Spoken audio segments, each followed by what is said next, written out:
Hello. Today's episode discusses casino safety. Players probably don't need to worry about their safety at most casinos, but casino safety is your responsibility. Here we will discuss fun ways to be safe at casinos, plus Florida slot machine casino gambling. I'll also be providing a casino trip report on my 9th casino visit of 2017. Thank you for joining me for the Professor Slots podcast show. I'm John Friedel, and this is the podcast about slot machine casino gambling. It is where I provide the knowledge, insights, and tools for helping you improve your slot machine gambling performance. Show notes are available within most podcast apps or alternatively at professorslots.com/E12. John Friedel from the Professor Slots blog reveals all his tips and tricks for thriving in the casino environment. Choose winning slot machines and identify your gambling goals. Being entertained, earning comps, winning take-home cash, or combining them. John has won 90 taxable jackpots and a luxury car in 9 months of slot play and made a profit at slots gambling since 2013. Remember to visit professorslots.com/subscribe to get my free report revealing the top 7 online resources for improving your gambling performance, including the one I've used as a top-tier slot machine casino gambler. Show notes for this episode are now available within most podcast apps, but are also available on my website at professorslots.com/E12. Let's get started with the first segment of the show, casino safety, or fun ways to protect yourself in the casino. Ultimately, each of us is responsible for our own safety, wherever we are. To me, this means I expect casinos to have a good security system in place. Plus, as a slots player, I want to know how casino safety works before something happens. Frankly, each of us should decide if a casino safety is sufficient, and if not, find another casino we feel safe at. It's just that important.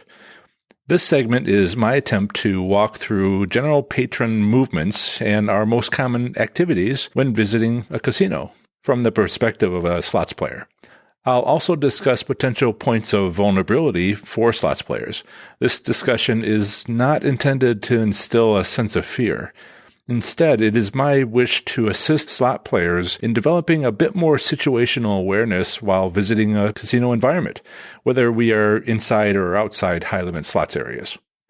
The casino safety topics I'll be discussing in this segment are: 1. Slot players tend to carry cash. 2. Casino security and the services they can provide to slots players. 3. How crime impacts a casino's reputation. 4. Why bringing a friend to watch your back is perhaps the safest thing to do. So imagine you won some cash playing slots and feel it's time you were leaving. Are you ready? Even do you feel comfortable to request a pair of casino security guards to escort you to your car? Back when you were winning that cash, exactly how comfortable were you when a dozen strangers were standing around watching you make these big wins? Where are they now?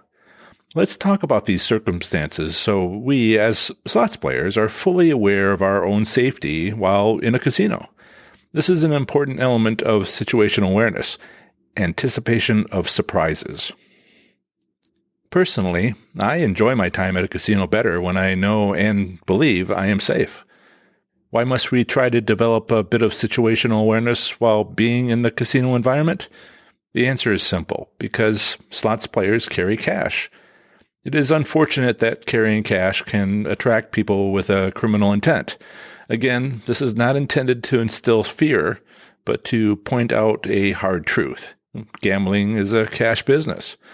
When slots players gamble, they carry around some cash, which we call a bankroll.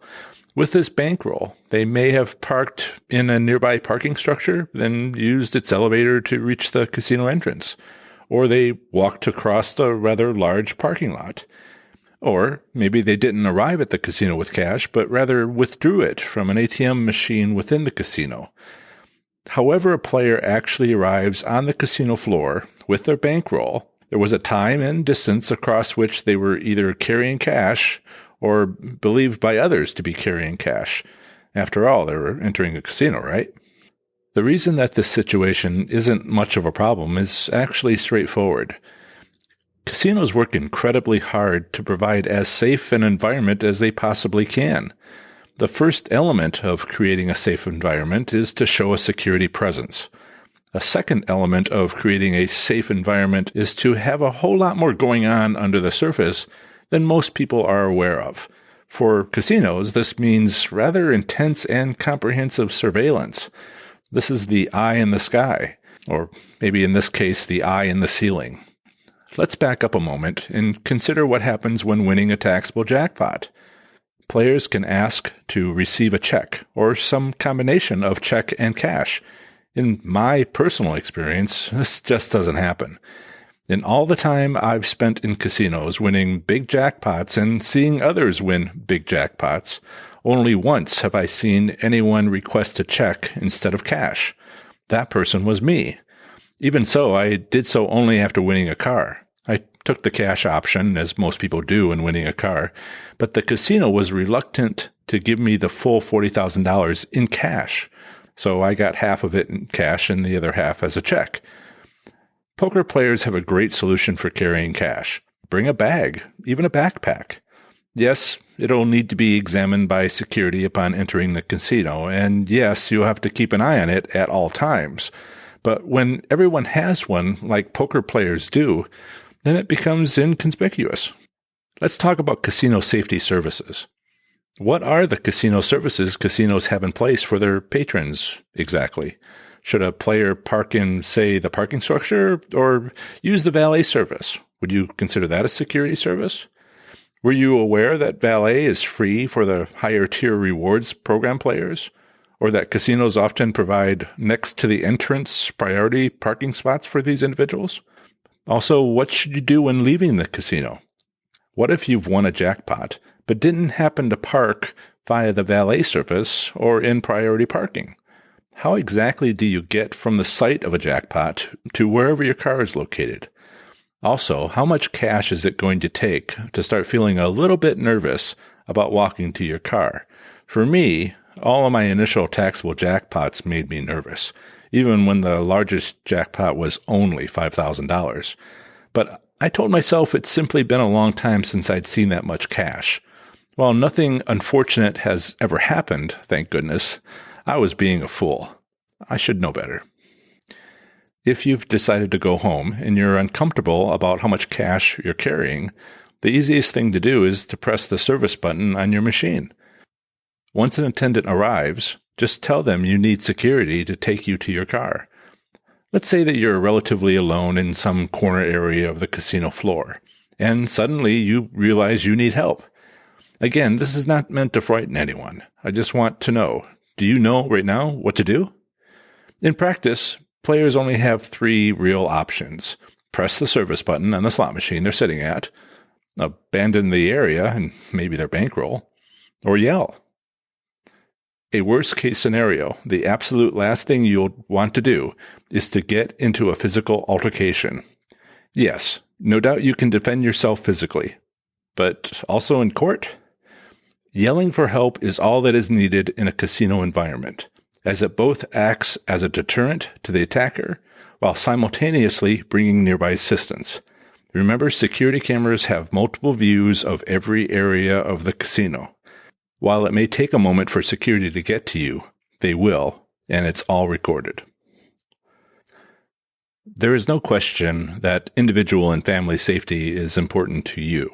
It's also highly important to casinos.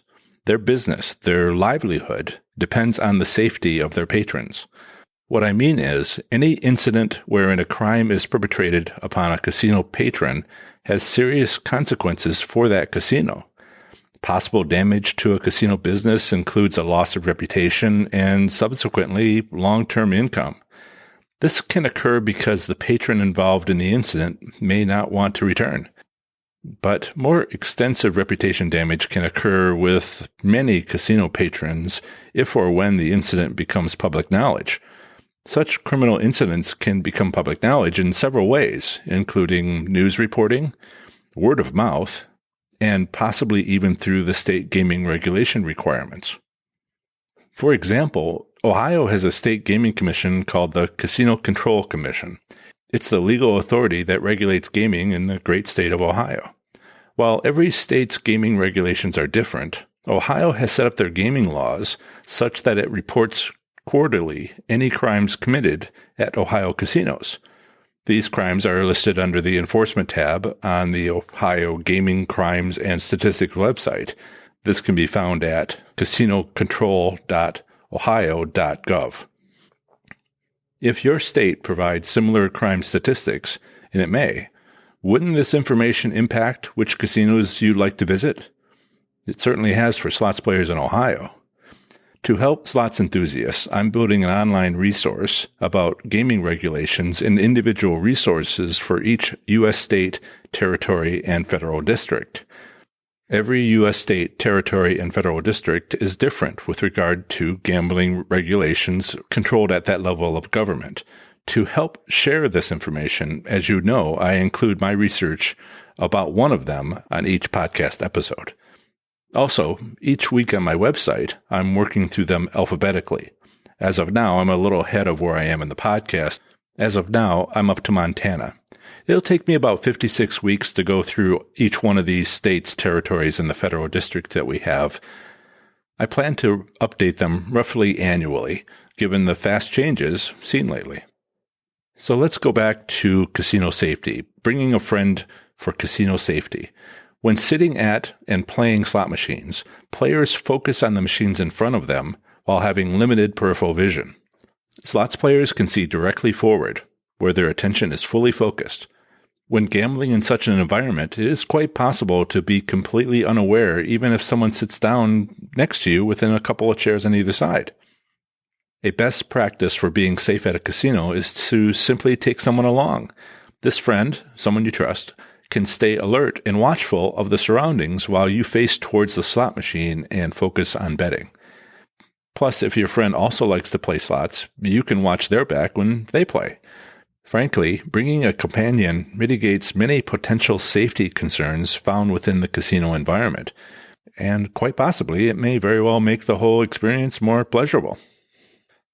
A companion can act as a guard whose mere presence prevents the attempt of criminal activity. Does this sound familiar? Remember what I said earlier about casinos showing that security has a presence as being one aspect of being safe? So why don't you do that too? It's what the experts do, after all. I should point out that playing slot machines isn't like table games, where a casino employee is actually facing the player and the player is likely a part of a group of gamblers. If you are visiting a casino alone, you'll need to trust and listen to your instincts. This also works well if you listen to them. Our instincts are far more honed than most people realize. Our ancestors have left us with a legacy of amazing survival instincts, whether we are consciously aware of them or not.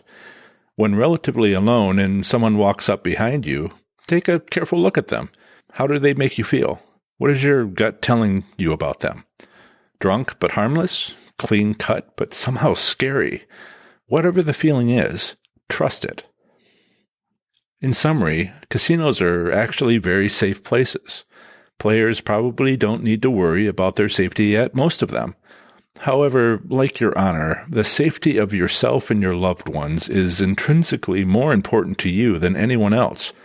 The best practice on being safe at a casino, if possible, is to simply take someone along who sticks with you while staying alert and watchful of the surroundings for you while you face towards a slot machine bet.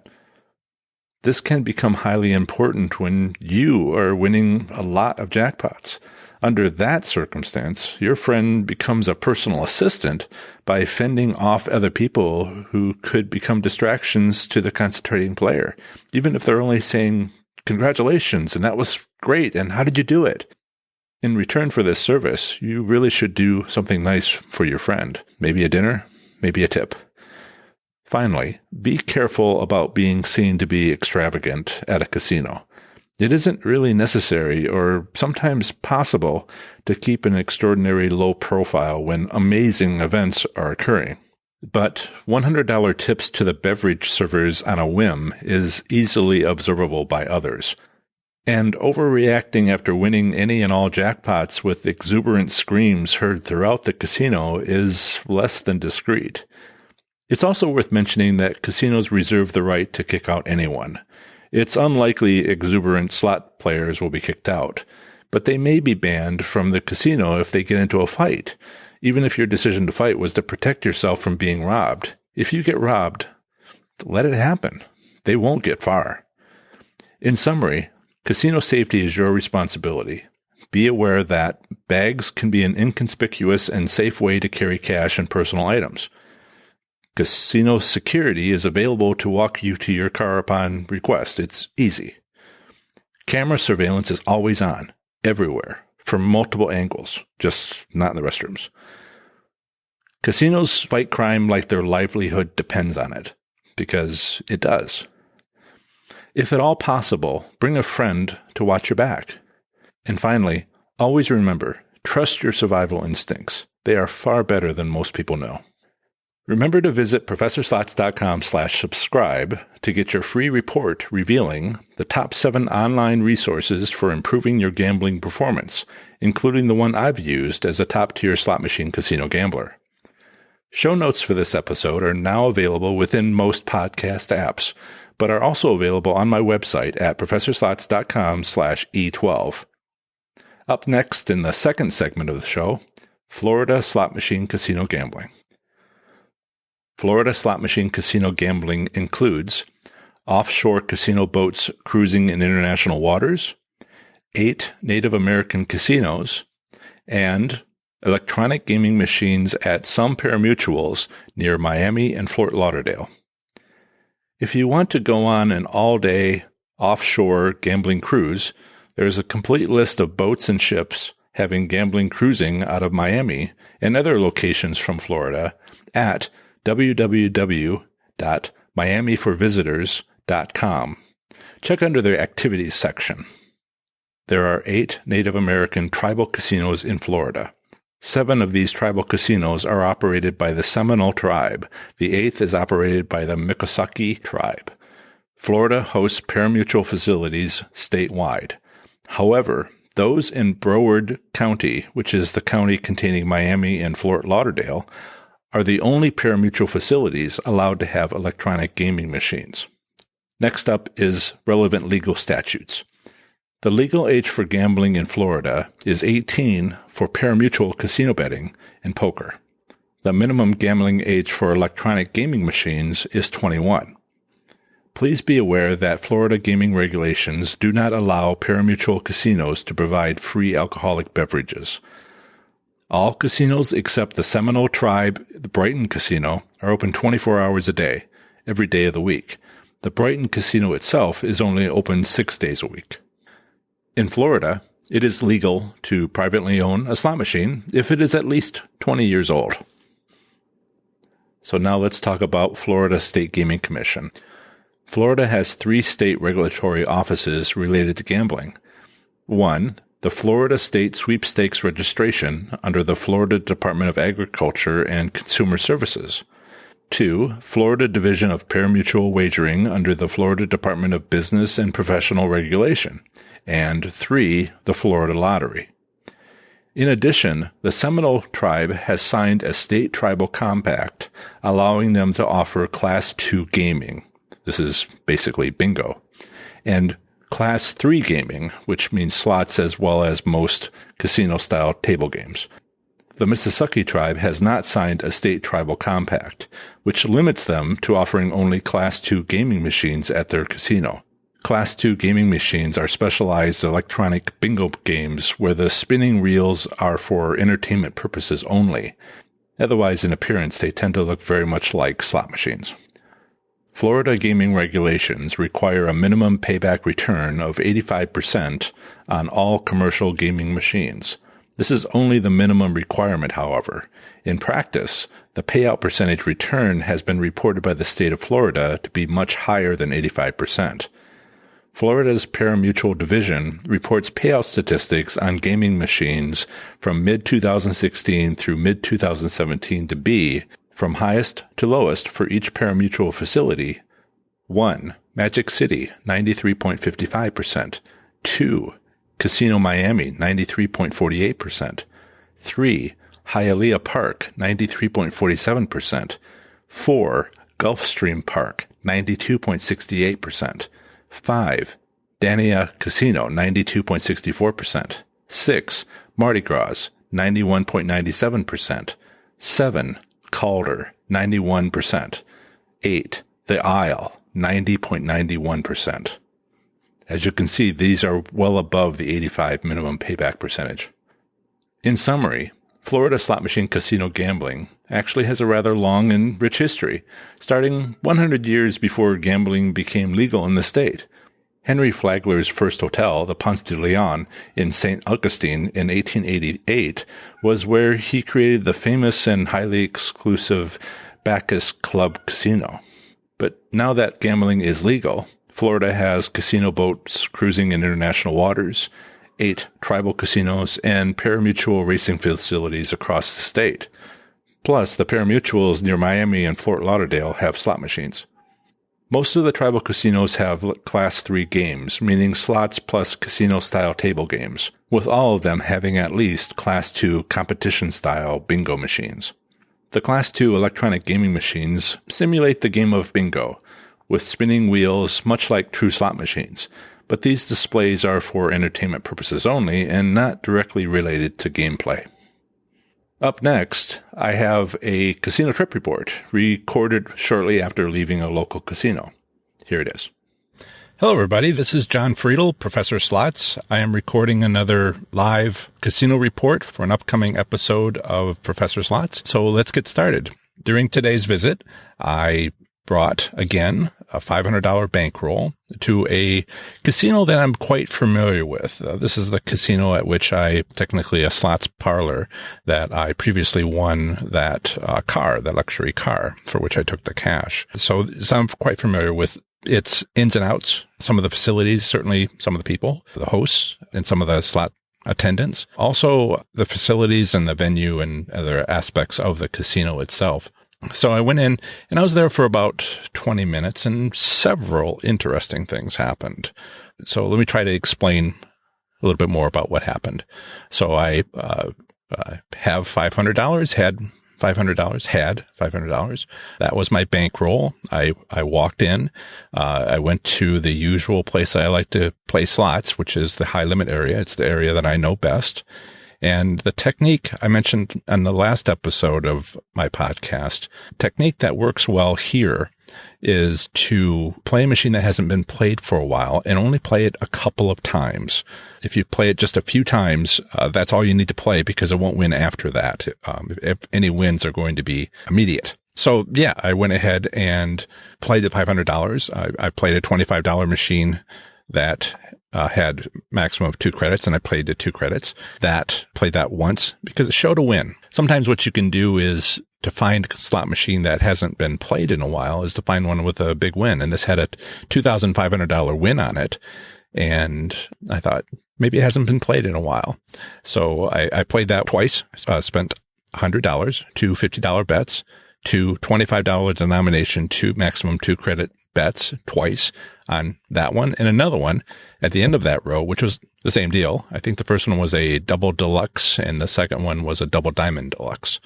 Right. So I spent $100 on each of those machines with 2 bets on each of those machines and $25 denomination 2 credit maximum bet on each of those.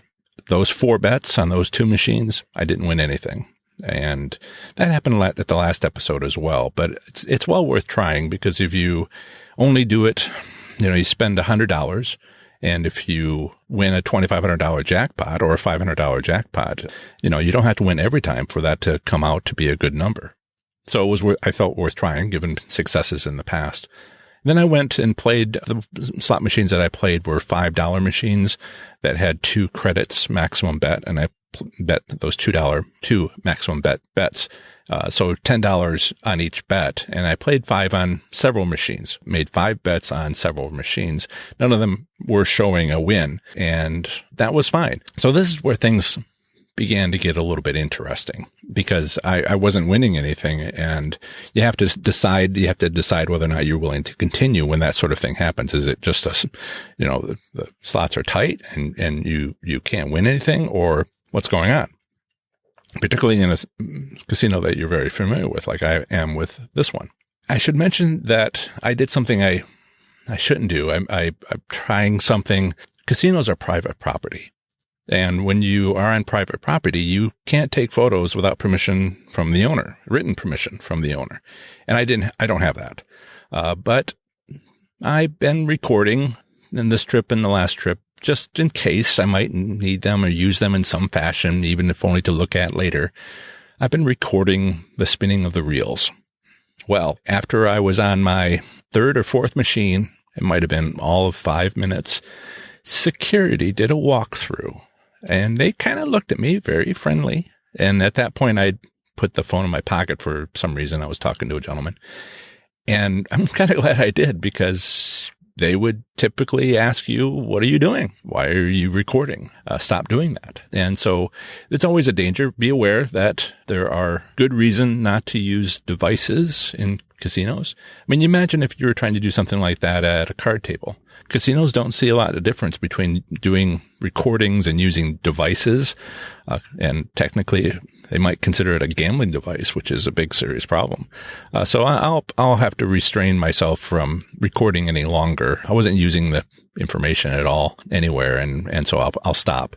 But it was well worth seeing a guy in a red shirt with security across the back kind of wander through my area in a dark corner, and not very long after I started recording. So that was the one interesting thing, lesson learned. The next thing was I spoke to Anthony first, and then Karen, both gamblers, slots gamblers in the high limit area.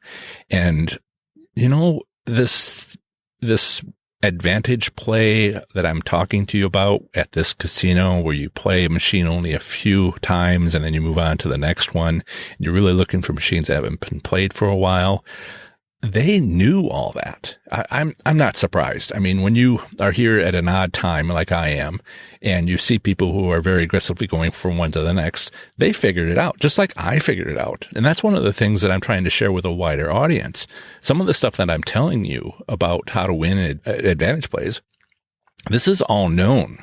This is all known to local slots players near these casinos. They're just not telling anybody.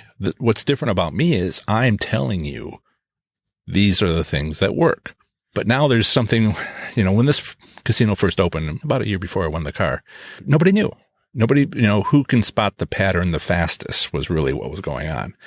So I saw that, and I didn't take advantage of it as quickly as I could have been. I won't say it's a regret, but I saw it, and I was doing other things and very busy, and I didn't spend enough time just making money. I was trying to learn more than that. In any case, only a few of us knew. And now you walk in on any given day and they all know. So I won't be coming back to this casino at this time any longer, because these two people, Anthony and Karen, hi, Anthony and Karen, they played all the machines before I got there. So there's no advantage to playing. The two machines that had the $2,500, apparently they didn't win that. So there was a chance there that I could have won something. But if those wins had been from the night before, that I'm here on a Sunday, and if they'd been from Saturday night, then there was a good chance, and I'm willing to have spent a couple $100 there. But if I had known that they had already played all the machines, except possibly for those two, I wouldn't have spent any more money than I did. I did spend the entire $500, $485. And that was my budgeted amount that I'm willing to lose. And that's a loss. However, I'm still ahead for the year as far as a profit. Not by much, but I try to, accept these losses because for two reasons. One is I can lose the money. And I made sure that I wouldn't be here if I couldn't. And that's a lesson for all of us. The second lesson is, how much would you pay to learn something like this? How many trips am I going to not be here for at this time, trying to make something work that now doesn't work? My assumption is it's not just Anthony and Karen. It's everybody who goes, just about everybody who goes in the high limit slots area knows that you just play a couple of times on each slot machine, you go through all of them, and then you're done. and that's it. That's your trip. I love this method because, and I should write a post about this and do an episode on this. I love this method because it's cheap. You only have to bring a few $100s and you can do everything that's necessary, and either you win or you don't, and your losses are low. Like my losses today are relatively low, certainly for a high limit slots gambler. So that's one of the things that happened. Anthony and Karen and I played the 2 machines that were showing a $2,500 win. But then I went over to one of the last ones that I played. Actually, the last slot machine that I played was a $5 2-credit machine. And I pressed the max credit button. It reduced my amount by $10 because that's how much the bet was. And the reels didn't turn. I had a machine that had a fault. So I pressed the service button, and apparently there's several machines in this high limit area that had a problem. There's one that's definitely broken and was a few days ago when I last visited this casino for my prior report. And then I saw one that was broken. That's where the slot attendant was before she stopped by to see me. And apparently something happened over there. And then on mine, well, we ended up deciding that there was a bad connection to the max credit button, and that if I just pressed the 2-bet button, then it would have functioned. But there was definitely something not right about that one, and I was reluctant to play it after that. So at which point I left with my $15. Yeah, so security, an advantage play that worked very well. I have to say the advantage play, it's been a progression. When nobody knew about it, you'd win $5,000 or more, and just machine after machine.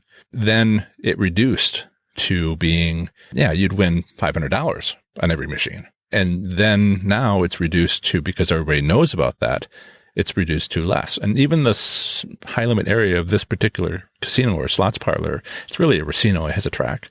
The high limit slots area of this racino with its track has shrunk. They put in some video slots that were lower denomination in a high limits area. I guess it was of the higher limit variety, a $1 machine, and moved out many of the slot machines, and then also reduced this whole long 2 back-to-back row carousel of slot machines. It was like 5 or 6 on a side, is now 2 on a side. So they're definitely, the casinos do this because it's all business. It's a budget. They have a budget for this, and they have a chosen method by which people win, which is to make an immediate win and then just take the money for a long time on that particular slot machine. And I think their budget isn't that great. So they reduce the number of machines in there and change the type of nearly a third of them to being not high limit machines, what I would consider to be high limit machines. And that those business decisions have reduced my income from this casino, and equally their losses. So I will there's one remaining possibility, which would be for me to come in at times that would be difficult for other people. This casino is open 24 hours. And if I were to, Friday nights, Saturday nights are very busy typically. So if I were to come in Saturday morning, that's not a good time. Sunday morning, maybe Monday morning, Sunday morning or Monday morning. Monday is not very convenient for me, but Sunday morning might work. If I were to come in at 7:30 or 8 o'clock in the morning, and it's still a long enough time that this method will still work because it's been 6 or 12 hours since, well, not 12 hours, but more like 6 or 8 hours since a lot of people were at the casino. Maybe they left at midnight or 2 o'clock in the morning at the latest. And then, low activity for 6-8 hours. And then I might be able to play it, because there are people coming in at later in the day on a Sunday, which is when I'm here. I won't say exactly what time, when it's too late. And once it wasn't too late, and now it is too late. Also, finally, in many ways, what I'm talking about is a casino assessment. I've talked about those in prior episodes of my podcast where you try to assess a casino. This is a casino that is well known to me. So this is not my first assessment of this casino. This is a follow-up of 3-4 years. 4 years after I first assessed it. And am beginning to understand some of the subtle changes of the business as time goes by. One of the huge advantages that I have yet to mention at all, and if you've stuck it out through this length of the podcast, through this length of the recording, please note this. A casino in its first year of operation is the best time to go to the casino. They need to build a reputation. They have a budget. They want to have billboards for years to say number one in giving out jackpots. So they will set things up to win. The difficulty is how, because I've seen major different approaches by new casinos, and you keep an eye on casinos opening in your area, it will happen. And the second piece of advice is more important than the first piece of advice about this. The first piece of advice is go to the newly opened casino, because there's ways to win and there's a budget and it's set up somehow, some way to win, because that's what they need to build their reputation. The better advice, the number two piece of advice, the thing to be very, very careful about is in the second year, they're going to take your money. So don't think the first year is going to last through the second year. It's going to get a lot tougher in the second year, and you're going to have to be a lot more careful. And then the third year after a new casino opens is the worst possible year. People go into bankruptcy. Factual. This has been my friends at these new casinos that opened near me 4 years ago now. And I went and saw them. I hadn't seen them for a while because I was writing the book and other things, which I should mention. Yes, I have a book. It's called Learning to Win. It's on my website, ProfessorSlots.com. So I spoke to some of them after a while, and some of them were still at the casino. And I'm like, where's everybody? Where's all my friends? Where's Bubba? Where's Martin? Where's the rest of these people? And this gentleman, he knew them, and he said they had all gone into bankruptcy. They couldn't accept that the winning had ended, that the winning had changed from the casino giving away money to build a reputation to now it's a business. Now we pull it back in. And they just spend everything that they had won and more until they went into bankruptcy. So that's the lesson. Good first year. Make sure you turn it around the second year. Understand it's going to get tougher. Third year, get out. And it can be very hard to accept that the winning is over. But take your winnings and run. Okay, so that's my trip report number 9, plus a little bit of advice, why I chose this casino, how you can have a multi-year relationship with a casino and watch its trends from when it first opened, and some other advice. All right, I will talk to you later. It's been great. Thanks so much. Bye. So that was my casino trip report, recorded shortly after leaving the casino. So far this year, I've taken 9 trips to casinos. This is far less casino trips than those I've taken in the previous 3 years. However, due to time and money I've spent this year on starting and building my Professor Slots business, I simply haven't had much of a gambling year. Anyway, the total of all 9 bankrolls so far this year has been $5,770. My gambling profit, not yet including the fair market value of a few complimentary gifts, is $182. That is to say, this year I've spent $5,770 on gambling via slots and won $5,948. I've mentioned I'll be starting to provide simple graphs showing my gambling records, such as bankrolls and profit or losses for each trip. I've decided to do this sharing beginning in 2018, starting fresh with the new year. I'll keep you posted in upcoming episodes on my progress towards this. Next up is a review provided on the U.S. version of Apple Podcasts on November 27th, 2017 by Joan G. Joe. Its title was Very Informative and Fun to Listen to. Love listening to this podcast, is what Joan G. Joe said. Thank you so much. Again, if you'd like to provide a rating and review, perhaps to be read on this podcast, simply use your podcast app or visit ProfessorSlots.com/Apple Podcast for Apple users or ProfessorSlots.com/Android for Android users. Part 1 of the next episode of the Professor Slots podcast is Who Builds Slot Machines? I'll have an introduction. I'll talk about the gaming industry. I'll talk about Scientific Games Corporation. I'll also talk about International Gaming Technology PLC, also known as TGT. And I'll also have a summary. Part 2 of the next episode of the Professor Slots podcast is Georgia Slot Machine Casino Gambling. As usual, I'll have an introduction. relevant legal statutes on gambling, slot machine private ownership, state gaming commission, gambling establishments, and a summary. And finally, part 3 of the next episode of the Professor Slots podcast is another casino trip report. But this time I'll focus on providing a casino assessment performed at a local casino which has recently undergone an extensive renovation of its high-limit slots area. It's supposed to be quite extensive now, where it wasn't before, and it really does deserve some attention, some assessment to see what advantages it might produce this time.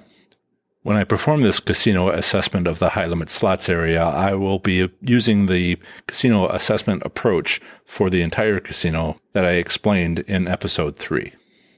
That's the end of another great episode of the Professor Slots podcast. Thanks so much for listening. Show notes for this episode can be found within most podcast apps or alternatively at professorslots.com/E12. I plan to have the next episode come out very soon for you, where I'll have more amazing content for the show. Please subscribe to and review the show. That would help so much. Here's how to subscribe. If you're an Apple user, simply visit professorslots.com/Apple Podcasts. If you're an Android user, simply visit professorslots.com/Android. Until the next episode, have fun, be safe, and make good choices. Bye.